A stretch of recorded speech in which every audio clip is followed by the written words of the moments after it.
The 2022 Kenyan general election was quite historical, and the imperatives that played out in that election were not only interesting, but they tilted Kenya's approach to elections. For the longest time, the planning and execution of our elections has always been around issues to do with ethnicity and regionalism. But in the 2022 general election, it seemed and it was clear that the election was themed on issues that are critical to the people of Kenya. Issues to do with credibility of elections, issues to do with food security, issues to do with fighting poverty, issues to do with narratives of hustler, issues to do with the economic welfare of the old, because we remember, for example, Honorable Raila Odinga proposing a social welfare fund of 6,000 shillings to every person who is unemployed. And so I think for the Deputy President, William Ruto, as he then was, he tilted the scales of elections to his favor when he picked a pivotal constituency to speak for and advance its interests and be the advocate of interventions for their benefit, the hustler category, who are the biggest voters. And I think he grabbed the hustler narrative ahead of Raila Odinga. Raila Odinga gravitated towards the issue of the unemployed getting 6,000 shillings. But I think he may have failed in making a critical case for them. For instance, coming up with numbers at the time of how many unemployed people do we have in the country. In terms of disaggregation of data, Raila failed there. For instance, he did not come up with critical data on how many unemployed people we have. Of these unemployed, how many are women, how many are men, the issue of age disaggregation. If he would have come up with such numbers, for instance, and also demonstrated to Kenyans where he will get the money to pay the 6,000 shillings to the unemployed, and secondly, how long that program will run, it would have made sense and it would have been understood. For instance, if you're paying 6,000 shillings to the unemployed, but you do not cap it to a certain period, then some people may not be ambitious to look for a job, especially those in marginalized and poor areas. They'll want to remain getting 6,000 shillings from the government as long as they live. So Honorable William Ruto, I think, succeeded when it comes to the issue of shaping his narrative during that election on the critical issues that were affecting the people, the issues of unemployment, the issue of the cost of living, the issue of the cost of fuel. And so he seemed to be abreast of the issues that are urgent and important to the people of Kenya as we headed into the election. The Jubilee government was not particularly popular, and it was chained on politics immediately Uhuru Kenyatta was re-elected as president. First, there was so much of talking with water in the mouth. There was the issue of coming up with harmony and cohesiveness in the country. But as the president was talking about cohesiveness through the handshake, he was isolating another category of politicians, including his deputy. So he did not seem to be very serious about the issue of cohesiveness and a politics of isolation. Secondly, when you look at the Big Four agenda, a very wise approach to policy formation and implementation by former President Uhuru Kenyatta, it failed in its implementation. For example, by the time President Uhuru Kenyatta, as he then was campaigning for Raila Odinga, and as we were headed to the general election, the government under President Uhuru Kenyatta at the time did not talk about critical aspects of the success of the Big Four agenda with evidence. So it means that midway, President Uhuru Kenyatta abandoned the Big Four agenda's implementation because he did not talk about what he has implemented successfully of the Big Four agenda and what is the percentage of success of that implementation. The other thing is that Uhuru Kenyatta was not very popular in Central, and therefore he did not bring the Central Bloc to the benefit of Raila Odinga as it had been hoped.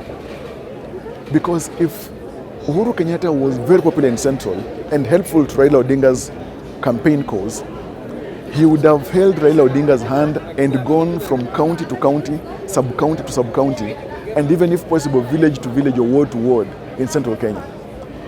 The only thing that he attempted to do is to hold meetings at Sagana State Lodge.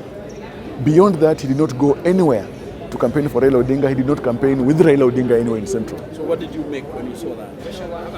I think it was a politics of self-deceit on the part of former President Uhuru Kenyatta. That he thought he's seriously popular, that by making pronouncements of supporting Raila Odinga, the entire Central Bloc would vote for Raila Odinga. I call it self-deceit because aware that he was not so popular on the ground, he did not make the conscious and deliberate effort to go and tour Central and popularize his preferred candidate, Raila Odinga. And so he lived in some bubble of political illusion that he is popular and that his word will galvanize mass voters to turn out and vote for Raila Odinga. So in the end, that illusion did not help Raila Odinga to scale the mountain. Well, Ruto played the victim throughout the 5 years. And in human psychology, mankind will always be inclined to the victim. They will always have mercy and be in favor of the victim. The moment William Ruto started playing victim early enough, he positioned himself as the underdog. The underdog will always be loved by the masses. He appeared meek, and even as scriptures say that the meek will inherit the earth, his meekness helped him to inherit the political kingdom. He did not work with assumptions.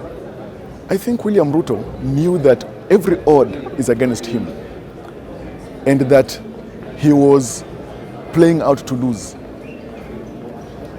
And so having faith in the fact that he can target and go for the bulk masses in the name of the hustlers was really his saving point and the saving grace.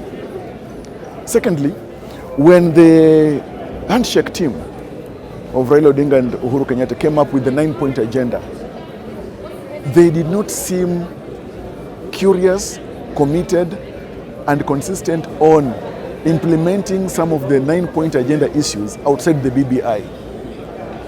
They had this omnibus of the BBI to use it as one, the political minefield on the doorstep of William Ruto, and to push a referendum that would favor Raila Odinga. So by the time the BBI was collapsing under the sledgehammer of the Supreme Court judgment, none of the 9-point agenda issues had come close to implementation, had been seen to be implemented. Whether it was fighting corruption, whether it was a question of fighting divisive politics, whether it was a question of accountability, etc. And so that omnibus approach to reforms has proven itself to be fatal to any politician, that you'd rather isolate peak issues and implement them and be seen to be doing some things. The other thing, William Ruto refused to resign from office, even when he was being pushed to resign and being chastised. And that helped him to have the platform. That platform, which is a very fine safety net provided by the Constitution of Kenya, that a president cannot fire his deputy, was a very fine safety net for William Ruto. And that platform, with the state legacies that comes with the benefit of oath of office as deputy president, was a very crucial platform for him.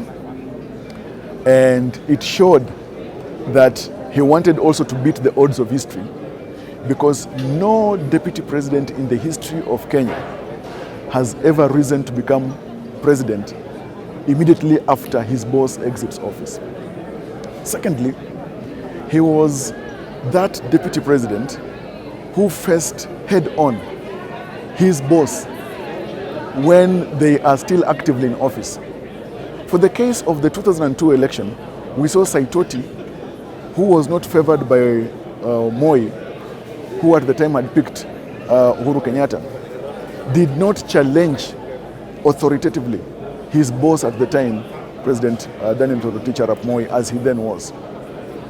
And so William Ruto here tried to, in the biblical analogy, be the David facing off with a Goliath. Because Uhuru Kenyatta, president at the time as he was, had all the state legies, had all the wherewithal, the power, the machinery to fight, to face off his deputy, including state operatives and intelligence. But William Ruto seemed to be a great beneficiary of state resources and intelligence, even much more than the president.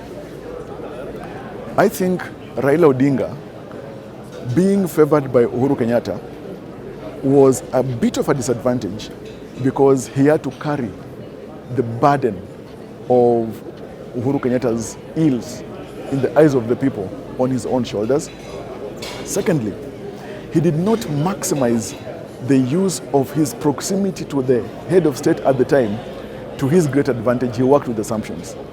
You cannot stay close to a river and continue washing your face with saliva.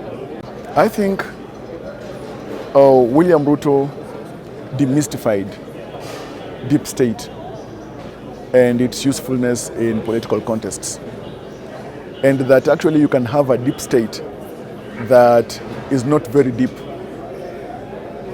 And that is the tragedy of Raila Odinga, that he had the deep state, but it was just as deep as the mouth, not deep enough to help him reach out to his ambitions successfully.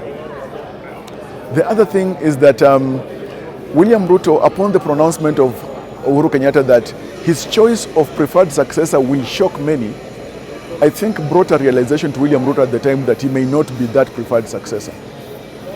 And so I think that fact made William Ruto to start preparing to face off with the unknown successor at the time, and then to face off with his boss, President Uhuru Kenyatta, at the time. And so also I can say that Uhuru Kenyatta's early pronouncements about successor, profiling William Ruto as Tangatanga, made William Ruto to psychologically prepare himself for a major contest. Okay. Thank you so much. You're welcome. Thank you for your time.